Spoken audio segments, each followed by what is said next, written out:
Welcome, Totem Pole Nation, Lambo's Brother Sports, featuring Big Brother, featuring Silent Sports Network. By the way, I guess this is the most happy as Tech fans as we've been the past Saturday night, where those Virginia Tech Hokies got their first ACC win. All right, they beat Pittsburgh. Pittsburgh's even though they're not good, and according to QBR and stuff like that, I understand that their quarterback was at the bottom, and you had Kyron Drones at the top, and then you had Kyron Drones who was responsible for. I'm still gonna talk about that fumble and all that stuff because we were up 28-7, and then it got real close, so we got very scared. But then Virginia Tech took control. By the way, looking before I got off work late, the coordinator of the week was Tyler Bowen. He was named the offensive coordinator of the week, and I'm like, are we really gonna do this right now? Are we really gonna do this? I mean, are we gonna do this against Florida State? Are we gonna be somewhat consistent? We might not win, but can we be consistent against Florida State? Florida State is a very tough defensive line team, but we're gonna celebrate this win right now. By the way, both brothers was at Blacksburg. Like I said, the tailgates was great. All this other stuff was great. The beer was great. The food was great. The fans were great. The best fans in America. It was a whiteout game, an 8 o'clock game. I'm trying to tell you. 8 o'clock games and night games are actually way better than afternoon games. Now, the afternoon games ain't bad, all right? Every game is great. But when it comes to Enter Sandman at 8 o'clock, that just hit different. It just be jumping. The crowd was jumping. I mean, like Brent Price said, we're selling out tickets. And we said it before on here. We were 1-3. We selling out tickets. Last year, we selling out tickets, and we were 3-8. So it's all about the passion of Tech fans and just me being around them for 12 hours. The fans is great. Win or loss. That is the best passionate fans in America when it comes to Virginia Tech. And I promise you, I'm coming back. I'm coming back against Wake Forest, and I'm going to come back on that game against Syracuse on Thursday night. That might be a little bit different. Thursday night, I know y'all got class and all this other stuff. So I need to find my parking. I got there early, but it is what it is. Go ahead and explain this nice, beautiful game, what happened on Saturday night. Yeah, I'll start with Bowen. I mean, we've talked about it multiple times on here, and I've talked about it with other people off camera and everything. Bowen was getting his head called for since week 1, pretty much. Like after we beat ODU and we looked okay, obviously against much, lesser talent than what we're going to face in an ACC schedule. He looked fine. And then the 3 weeks following that, losing 3 in a row, he was calling just bad play calls. I mean, last week they started really well with Tootin, and then they went away from the run game. And we ultimately lost the game. This week, stuck with the run game. Tootin has his first Power 5 game of over 100 yards. He's a transfer from North Carolina A&T. So he proves that he is a Power 5 starting running back for sure. Especially, you look at the games where he wasn't getting as many touches, he still had the yards per carry that speak to how good he is as a runner, especially with how shit our O-line is. They still didn't look great the other night. It's just, I think Kyron is able to open it up going to what you said earlier about Grant potentially coming back. No shot. There's no way that Brent Pry would be tone deaf enough from a fan perspective. And then also just seeing the results on the field. Kyron gives us easily the best chance to win. He's one of only 4 Hokie quarterbacks that have totaled for 5 combined touchdowns in a game, 4 or 5. And it hasn't happened in years. I mean, and you want to talk about the atmosphere, brother. This is the 5th season of football that I've been consistently going to. Bro, that was easily one of the loudest atmospheres that I've seen. And now, obviously, year off for COVID, so didn't get to see those. So in my 4th season of being able to see these games in person, unbelievable. I mean, the UNC game and everything like that from a couple years ago, that was huge, super loud. But I mean, every single person in the stadium shaking their keys on 3rd down. I mean, multiple false starts, multiple delay of games were caused. I think almost probably 95% because of the atmosphere of that stadium. You can look at like seismographs for Blacksburg, and normally it registers as an earthquake during Enter Sandman, and then also during scores. It'll register on the seismograph, and this time it's like you can see where crucial third downs are. You can see when like they're going for it on 4th and 1 and stuff like that. Like we were hyped about everything, and it speaks to, and we are every game Virginia Tech home fans are like this. So I'm not just going to say this is the one alone. Obviously it's all over Twitter every other week with how electric our entrance is and everything like that. But just the atmosphere of the entire game was fire.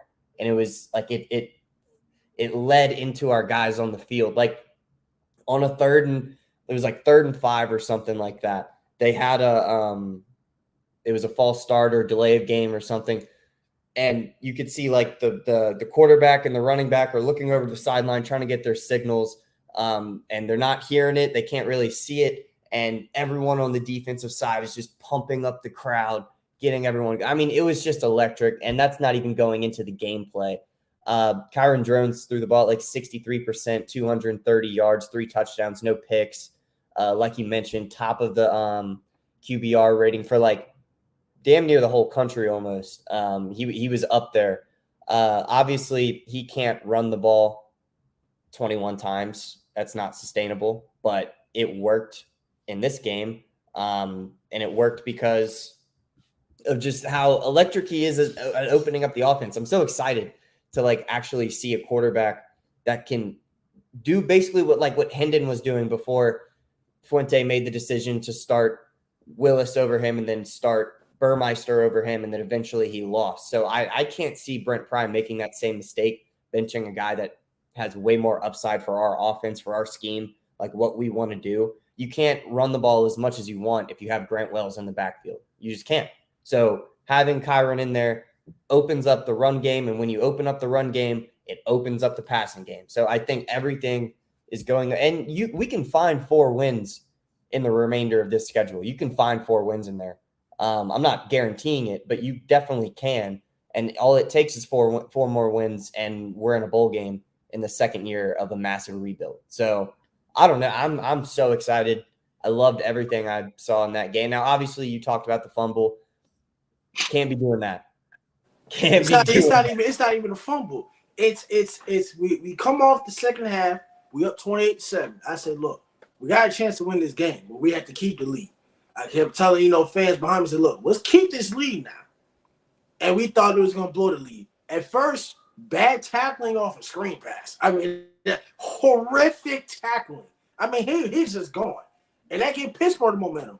And then when Kyron Drones goes backwards and the ball slips out of his hands, Pittsburgh had all the momentum in the third quarter. I thought Pittsburgh was going to come back. That's the momentum they needed. The screen return for a touchdown and the fumble. But I guess we tightened up. And like I said, we tightened up. We did what we were supposed to do. We only kicked, I guess, 1 field goal. We scored 5 touchdowns. So we did what we were supposed to do. The defense held its own. The defense did great. I mean, the only 2 touchdowns was the screen pass.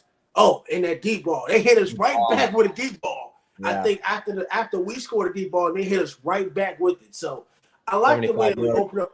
Yeah, I like the way we opened up the offense, taking shots down the field. That's what I've been saying. Go ahead about taking shots down the field. Yeah. No, I'm piling on with what you're saying, dude. We saw a flea flicker. We saw a reverse. Like, it's just shit that you shit that you haven't seen from Virginia Tech in the past 7 years, like the play calling is actually creative. And like, I think that's what I'm not going to credit Twitter or anything for this, but like Bowen had to have felt that heat somewhat, like whether he's on social media or not. You can look at statistics and see that you're like the worst offensive coordinator in the ACC almost. Like, that's not hard for him to see. And like, he's the one coaching the game, so he can see it on the field right in front of him. Wow, our offense is absolute dog shit. And to go into this week, we were good. We were actually like getting under center on 3rd and 2s and stuff. We weren't taking damn shotgun snaps, like short yard situations.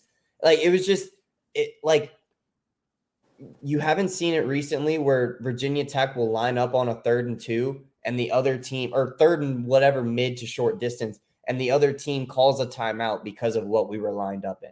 You know, like if you're confusing the other coach, you're already a step ahead, and we have not been a step ahead in a while. So just seeing like a flea flicker get called, a reverse get called, like not just like this is not rookie mode Madden anymore. You know, like this is legit creative play calling, and it worked. It obviously worked because it was opening up the pass game as well as the run game. I mean, the team ran for 200 yards, and that includes sacks. Kyron had 2 on the ground, 2 touchdowns on the ground. But in the air, he had 230 yards on 12 completions. Like, yes. Yeah. And that touchdown in the 3rd quarter where I think number 83 was just wide open. Just a curl route. He goes straight in the middle field, curl route. He open, catch and run, touchdown. He wide open. Yep.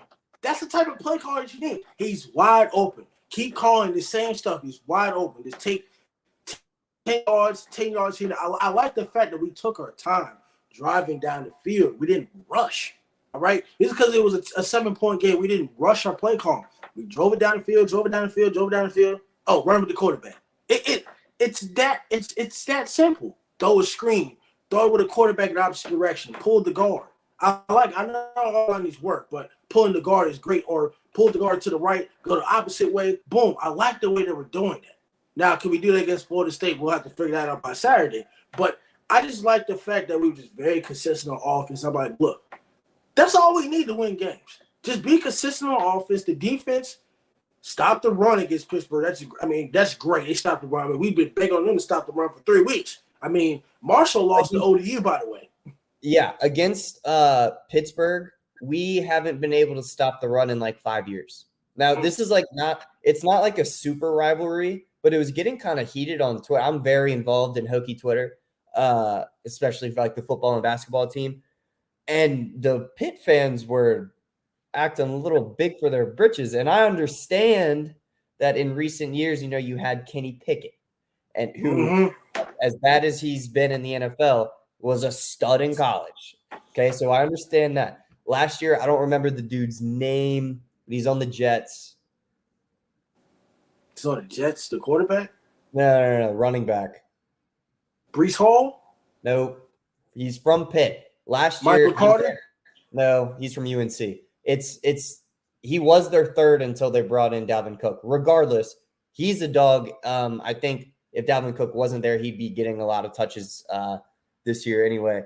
But he ran for like 300 on us or something like that. And then 2 years before that, we allowed like 230 rushing yards against Pitt. So it's just been a theme for the past like 5 years that we cannot just stop Pittsburgh on the ground. And we did. I also want to talk about, we were 50% on 3rd down, which like doesn't seem pretty high. But when you look at like the overall grand scheme of like every team's percentages, like 50% is pretty up there. We were 2 for 2 on 4th down. And on the defensive side, we stopped Pitt to only 2 for 10 on 3rd down. 4th down, they were only 0 for 1. They didn't even try it the other, 9 times or 8 times or whatever. So like, I don't know. I said it earlier. I'm just so excited to see a football team on the field that looks like they could actually, do something. Obviously the quarterback is shit for Pitt. So I don't want to like, I don't want to like get too excited.